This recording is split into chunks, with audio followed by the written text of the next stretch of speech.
Hi everybody and welcome back to Lost Genre Reddit Stories. Quick warning before we begin, in today's main story there is mention of death of a spouse and an unborn child, so if that is something that would make you uncomfortable, you can always skip the first story. Now let's get started.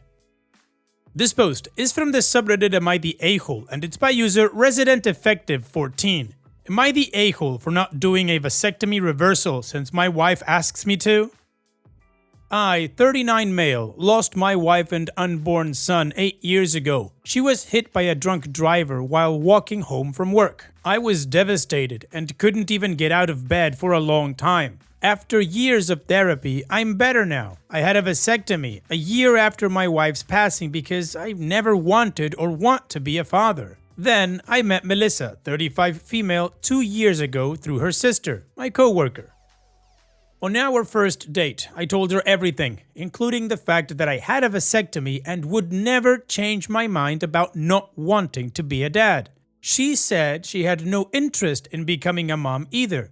We eloped 6 months ago. Recently, Melissa's sister gave birth to twins. I'm happy for her and of course do my best to be a good uncle. However, since then, my wife has been nagging me, saying I'm selfish and should get my vasectomy reversed so we can do IVF and have babies too. I reminded her that I was clear from the start, I don't want to be a father. Now she's calling me a jerk, saying I made this stupid decision when I was grieving and that I should compromise by having just one child. She wants two, I want one. She says I got my late wife pregnant, so it's very selfish of me not giving her a baby. Am I an a-hole for not compromising?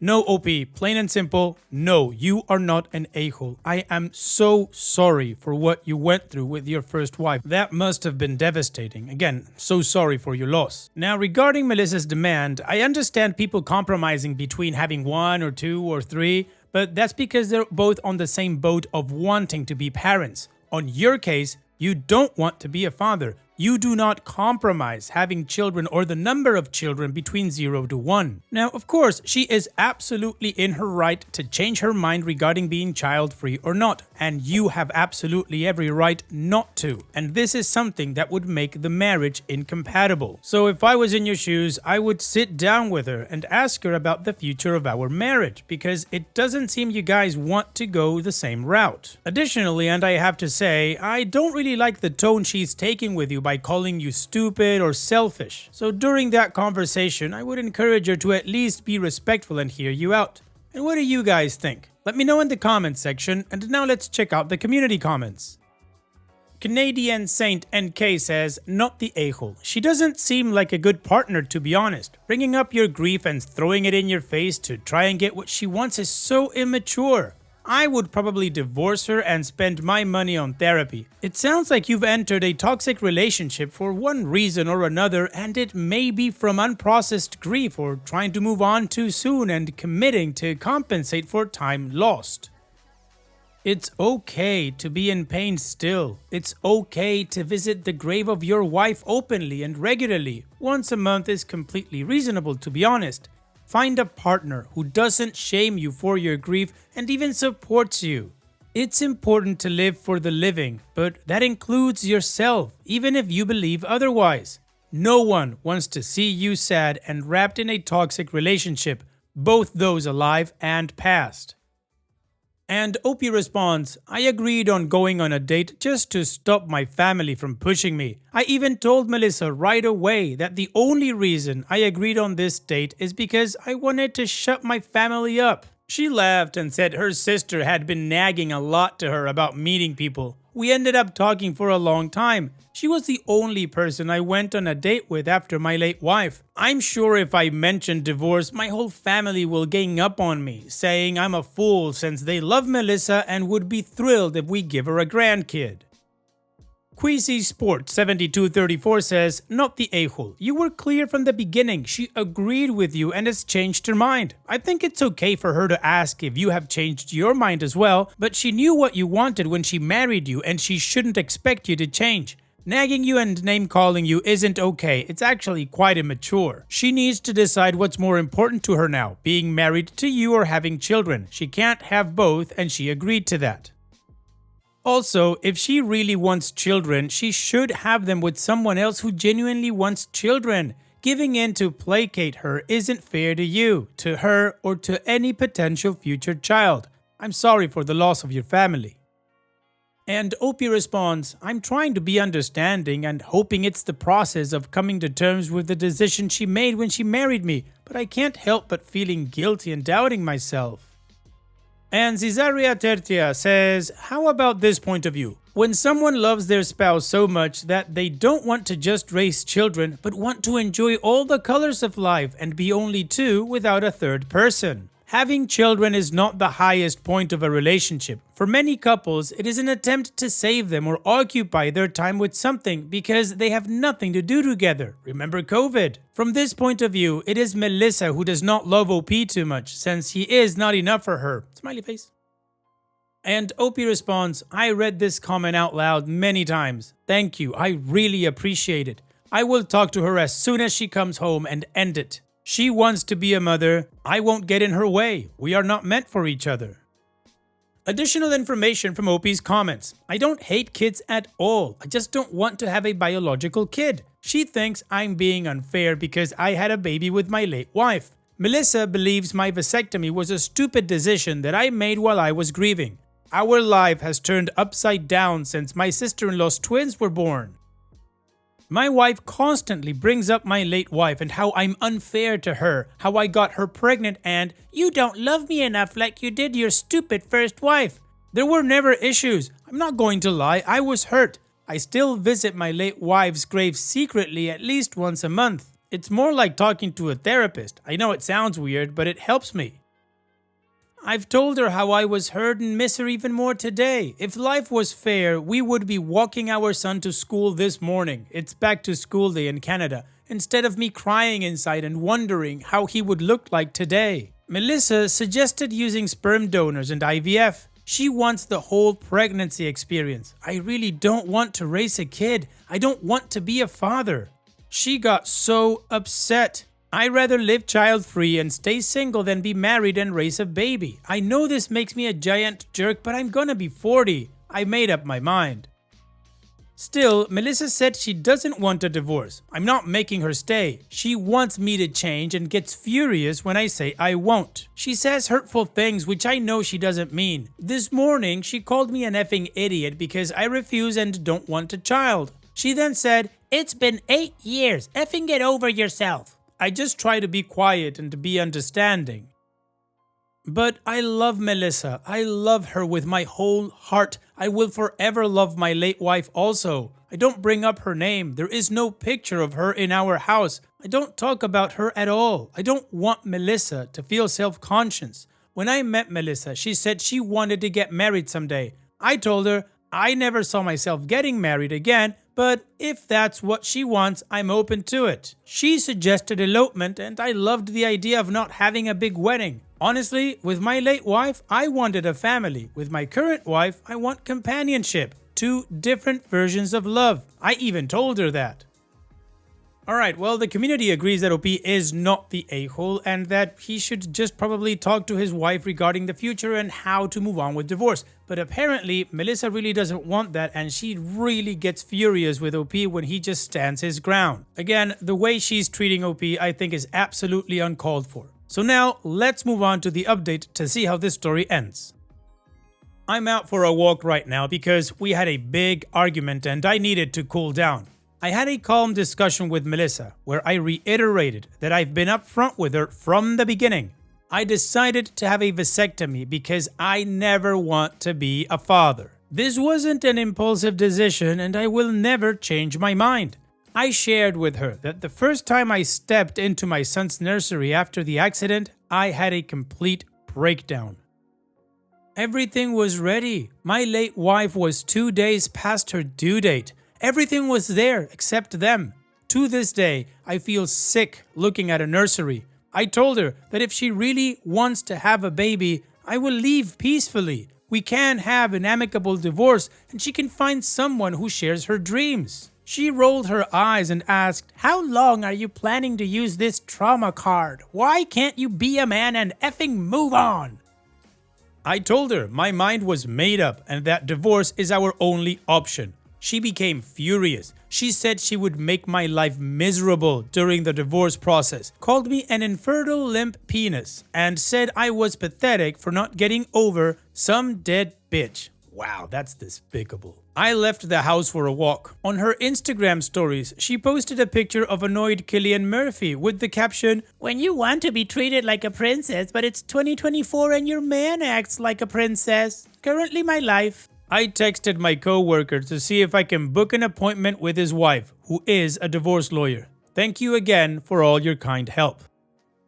Wow, OP, your future ex-wife, as I said under my breath there, is absolutely despicable. I truly hope it's incredibly difficult for her to make your life miserable during the divorce. The good thing is that you don't have children, so apart from assets, you should be free.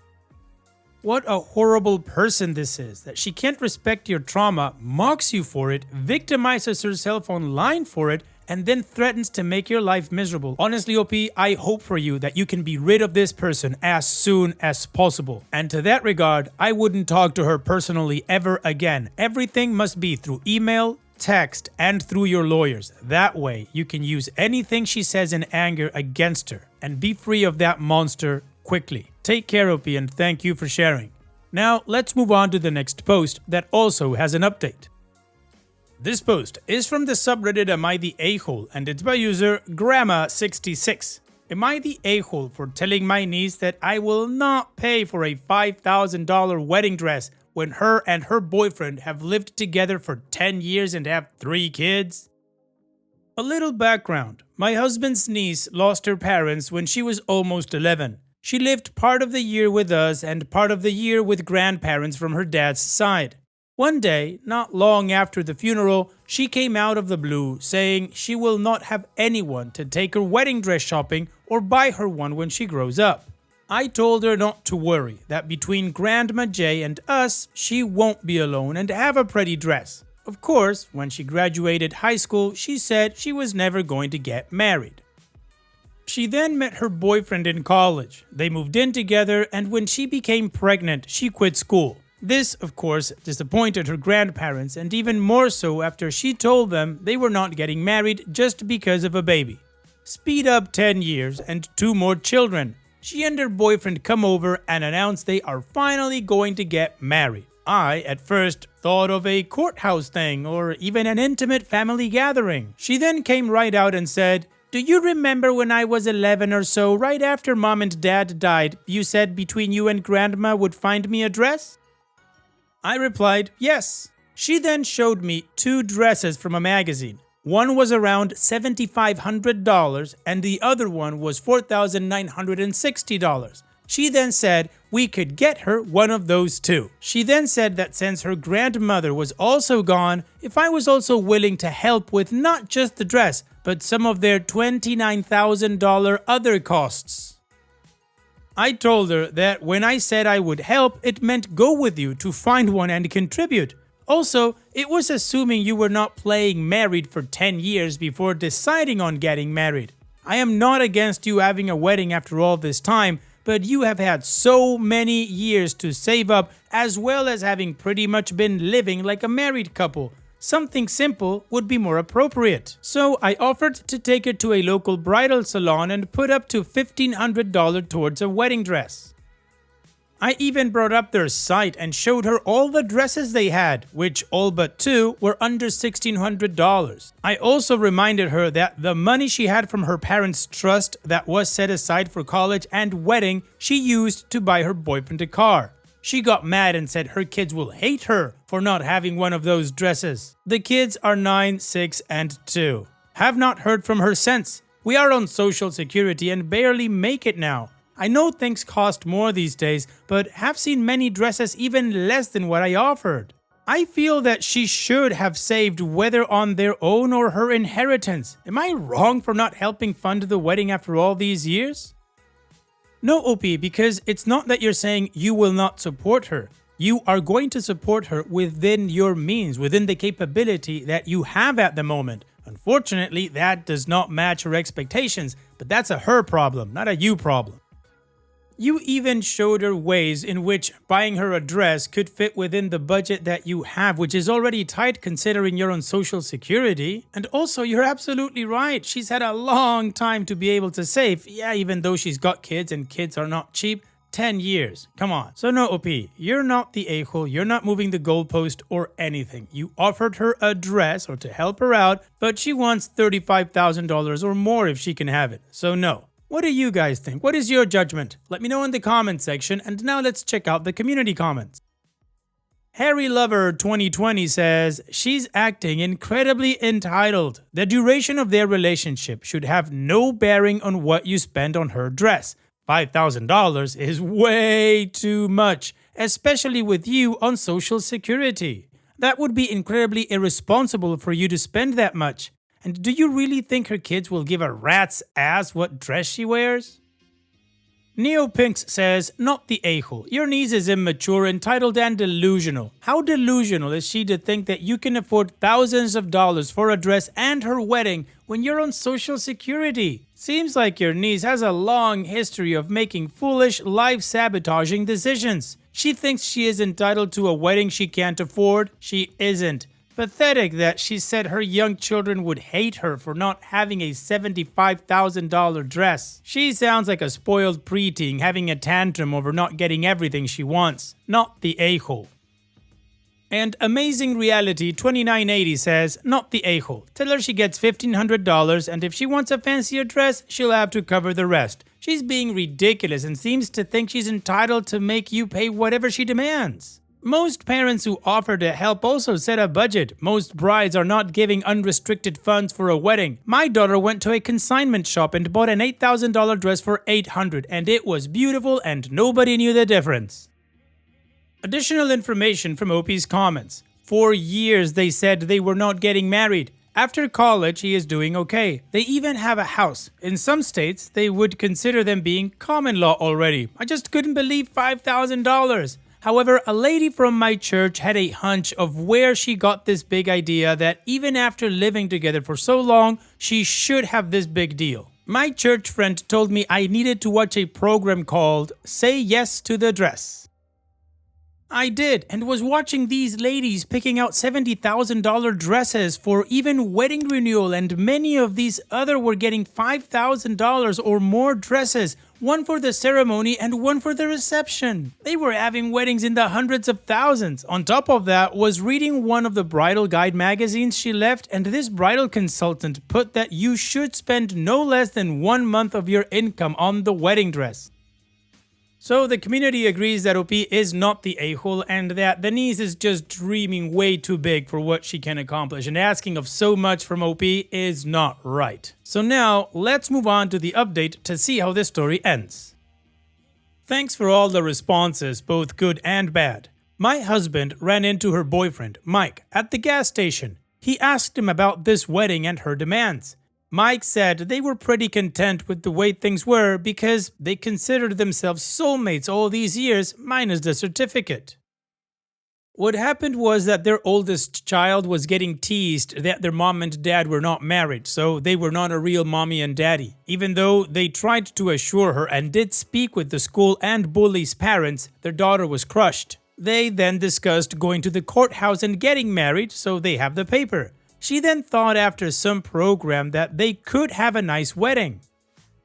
Mike said he suggested just getting the kids dressed up. She could get a nice white dress, nothing too much. He doesn't exactly know what, but all of a sudden she was talking to a wedding planner person. The two little girls found dresses for mom in a magazine. He told her he was not putting that much into clothes for less than a couple of hours being worn. Then a friend from high school visited them and told her how much was gotten from the sale of her parents' house. Her dad was the agent.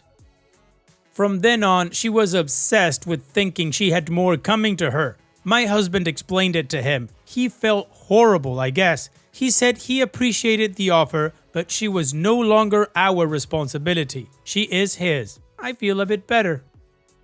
Well, it sucks that your niece's daughter was getting bullied, of course, and I understand then why your niece wanted to mend things, because kids don't necessarily understand all of these things. But good on Mike. He's absolutely aware of everything, and he's going to do something about it. So on that note, thanks so much for sharing, OP, and take care.